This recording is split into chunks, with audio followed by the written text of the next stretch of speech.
Hola, buen día. Mi equipo y yo vamos a presentar la solución al reto de diseño e implementación de interfaces electrónicas de acondicionamiento de señales para la materia de solución de problemas de procesos. Empezamos.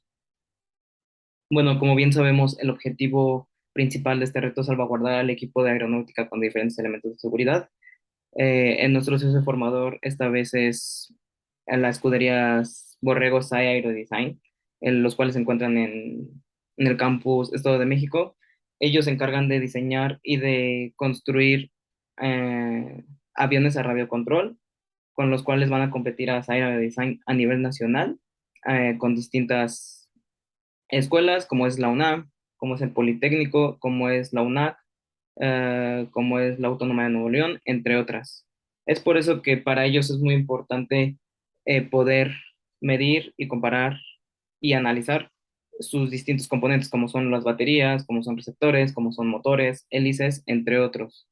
Esto les ayuda a poder decidir qué componente va mejor conforme al diseño que realizaron. Y bueno, pasando a la factibilidad del reto, es importante saber a qué vamos a aplicar estas normas. Estas normas se van a aplicar a un banco de pruebas, pero primero, ¿qué es un banco de pruebas? Un banco de pruebas es un sistema o plataforma en donde se realizan pruebas a distintos dispositivos. Estos se usan en diferentes industrias, como es la industria aeronáutica, la automotriz, ah, la textil, entre otras. Bueno, para el caso de las escuderías Aerodesign, lo utilizan para medir y obtener datos de voltaje, de corriente, potencia del motor, empuje del motor, revoluciones por minuto del motor, entre otras. Estas son las más importantes. Y bueno, para medir o para obtener estos datos, se utilizan distintos componentes electrónicos. Por ejemplo, para medir el empuje del motor y de la hélice se utiliza una galga o una celda de carga de 10 kilos y se utiliza un amplificador para poder obtener una señal óptima y así nos puede arrojar datos confiables sobre el empuje del motor. Luego podemos pasar a la medición del torque. Igual obtenemos este torque con dos celdas de carga de 5 kilogramos, la cual nos va a decir qué tanto torque tiene nuestro motor y qué tanto nos puede ayudar. Eh, otros componentes electrónicos que se utilizan es un sensor de voltaje y otro sensor de corriente, el cual programándolos nos puede dar la potencia que nos da el motor. Otra que se utiliza es un medidor de velocidad angular, el cual es un tacómetro que es infrarrojo, el cual nos da las revoluciones por minuto que nos da el motor. Bueno, así son como se obtienen los datos en el banco de pruebas de Sire Design, pero esto conlleva a que muchas veces es peligroso ya que se controla mediante una computadora que literal tiene que estar al lado. En la imagen se puede apreciar más que los cables son algo cortos, por lo que nos pidieron tomar medidas para que esto sea más seguro para los integrantes de esta escudería. Así es que pasamos a ver diversos casos donde podría poner en riesgo nuestra seguridad, como es el caso de la hélice, donde hay veces que va muy rápido, va dando vueltas muy rápido, que se crea un efecto donde parece que está quieta. Entonces, algún miembro puede pensar que la hélice no está girando, puede meter la mano y pues puede ocasionar un accidente, ¿no? También hay otro donde hay veces que las baterías ya están en mal estado o que no están bien cargadas o que al momento de cargarlas pasa como el tiempo de carga por lo cual se sobrecalientan y esto puede ocasionar un accidente de que exploten y estas al explotar son tóxicas para el ser humano por lo que puede ser fatal. En la siguiente diapositiva se ven los distintos efectos que puede causar la hélice y los que puede causar la batería.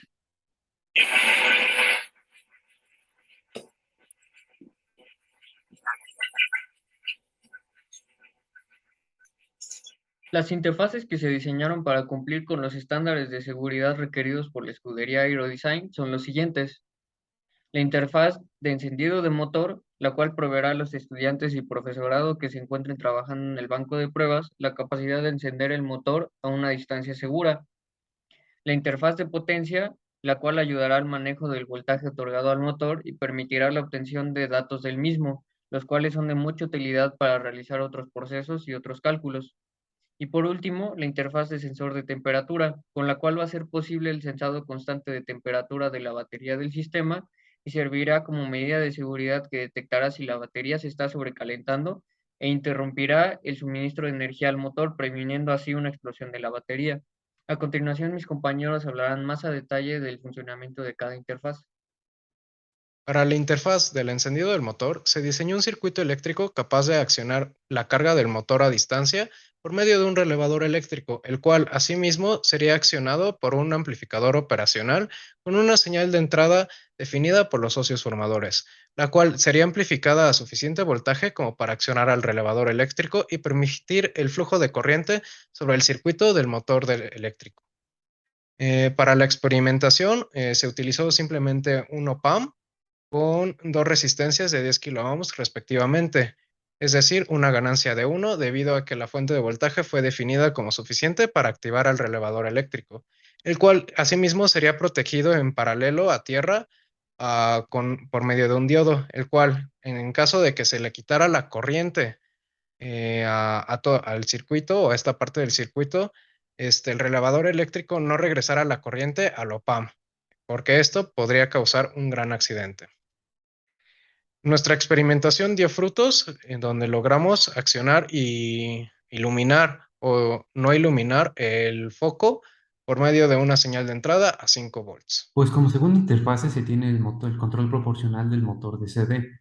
Este surge de la necesidad por parte de los alumnos pertenecientes a la escudería de aviación de realizar diferentes pruebas de vuelo respecto al motor en las que se busca generar diversas variaciones de voltaje para así analizar las variables de posición, velocidad y aceleración de este durante los procesos de despegue, vuelo y aterrizaje.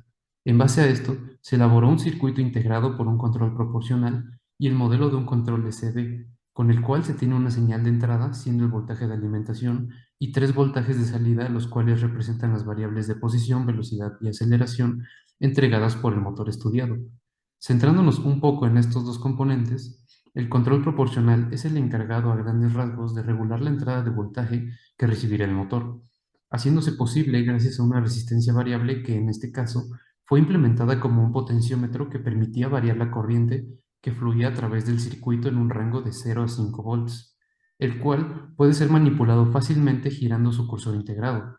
Por otro lado, el modelo del motor tiene la función de entregar voltajes de salida respecto a posición, velocidad y aceleración en función del voltaje de entrada que se le administre. Cabe mencionar que en ambos circuitos se hizo la implementación de amplificadores operacionales indispensables en el desarrollo de la interfase, además de múltiples resistencias y capacitores que determinan en su mayoría la configuración y por lo tanto el comportamiento de cada uno de estos circuitos integrados. Finalmente, para comprobar que el prototipo construido funcionara de forma debida, se le conectaron sus terminales de salida a un osciloscopio y se revisó que estas señales fueran congruentes con lo esperado, haciendo variaciones de voltaje con el potenciómetro integrado en el control proporcional. En esta tercera parte tenemos nuestro circuito de control de temperatura, que más que nada esta primera parte es el sensor de temperatura que manda una señal en milivolts, la cual este OPAMP lo amplifica hacia los volts. Y esta segunda parte, donde es otra señal que está conectada con un potenciómetro que funciona como resistencia variable, que después se amplifica hacia la parte de los volts para que así pueda ser mayor a la señal que entrega esta parte del sensor. Después, esto es el comparador, lo cual compara cuál es la señal más grande. Ahora, nosotros utilizamos esto para ver, para poder prender un foco o para poder apagarlo. Eso dependiendo del sensor de temperatura. Si nosotros vemos que el sensor de temperatura está por arriba de la señal de referencia, lo que va a accionar esto, va a accionar un LED, que es una señal que nos indica que hay algo mal, y lo que va a hacer es va a apagar la señal por donde está conectada el foco y así lo apague hasta que la señal que nos está dando este circuito sea menor que la de referencia y ahora sí lo vuelva lo vuelva a prender. Para este reto encontramos tres diferentes aplicaciones de termofluidos. La primera es la construcción de perfil del ala del avión. Como sabemos, un avión vuela mediante la diferencia de presiones que existen en el ala. Para esto, el perfil debe ser dinámico, o sea, debe de cambiar dependiendo de si va a bajar o subir, o sea, para poder manejarlo. Dependiendo de cómo esté este perfil, es la cantidad de presión que se ejerce en la parte de arriba y en la parte de abajo del ala, lo que nos da control sobre el vuelo. Después tenemos la presión y la altura del avión. Dependiendo de si un avión es para uso comercial, espacial o regional, es a la altura que va a volar y por lo tanto la presión que se le va a ejercer. Esto nos ayuda, complementa la idea del perfil del ala del avión. Y por último, ya más enfocado hacia el socio formador, es el enfriamiento de la batería. En este caso se aprovecharían las propiedades termodinámicas de los fluidos y los materiales sólidos que se encuentran en la construcción para mantener la batería a una temperatura lo suficientemente estable para que no rebase la temperatura de ignición de la batería. Este reto nos ha dado la oportunidad de adquirir diversos conocimientos y desarrollar habilidades que son esenciales para un ingeniero. A continuación se muestra un pequeño listado de los aprendizajes que en equipo hemos identificado como más importantes. Como primer punto tenemos el acondicionamiento de señales de voltaje, esto refiriéndonos a la correcta implementación de amplificadores operacionales a nuestros circuitos electrónicos. Como segundo punto tenemos el comportamiento de los componentes electrónicos real, ya que tuvimos la experiencia de trabajar con simuladores donde todos los elementos operan de una forma ideal. Sin embargo, después de pasar a la implementación en la vida real, nos damos cuenta que las variaciones entre los mismos componentes juegan un papel fundamental para que el circuito funcione de manera adecuada. Como tercer punto tenemos el modelado básico de un motor de corriente directa, desde obtener la ecuación diferencial que describe su comportamiento hasta la obtención de su circuito electrónico.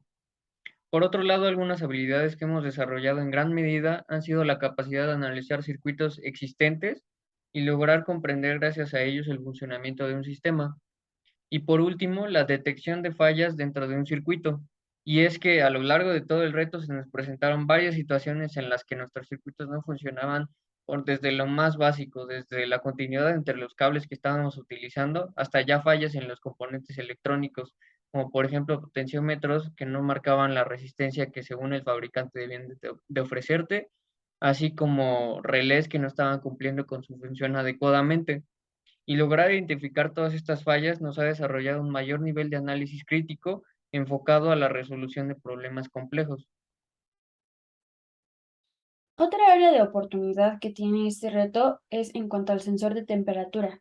En este caso utilizamos un sensor de temperatura exclusivo para laboratorio, lo que quiere decir que no tiene las capacidades suficientes para medir un rango de temperatura muchísimo más alto.